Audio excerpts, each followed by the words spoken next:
Bon, le Venezuela, tu connais? Ce pays ultra riche en pétrole, devenu aujourd'hui synonyme de crise, pénurie et exode massif. Et au centre de tout ça, Nicolás Maduro, réélu en 2024. Mais alors, dans des conditions, comment dire, très discutables.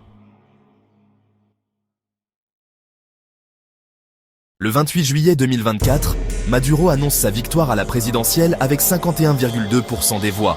Sauf que l'opposition, menée par María Corina Machado et Edmundo González Urrutia, affirme avoir gagné avec 67%.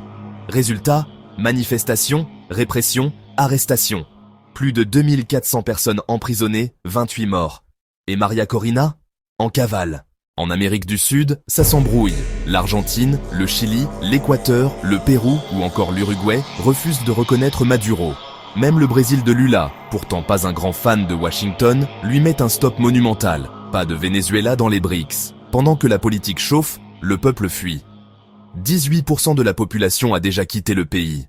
Colombie, 1,8 million de réfugiés. Pérou, près d'1 million. Au Chili, en Équateur, ça déborde. Et ça crée tension et xénophobie. Depuis 2014, les États-Unis bombardent le Venezuela de sanctions. Et maintenant, avec Trump de retour, et Marco Rubio au département d'État, ça risque encore de se durcir. Du coup, Maduro regarde ailleurs. Russie, Chine, Iran. Pékin l'adore pour son pétrole, Moscou pour son anti-américanisme assumé. En mai 2025, nouvelles élections législatives et régionales, boycott massif. Mais le parti de Maduro décroche quand même 82,68% des sièges. Participation officielle, 42%, mais l'opposition parle de chiffres gonflés aux stéroïdes. Maduro est plus isolé que jamais, sauf auprès de ses potes autoritaires. Il contrôle totalement les institutions, verrouille la scène politique, et pendant ce temps, des millions de Vénézuéliens continuent de partir. Le Venezuela, c'est aujourd'hui la preuve que la crise politique d'un pays peut déstabiliser tout un continent.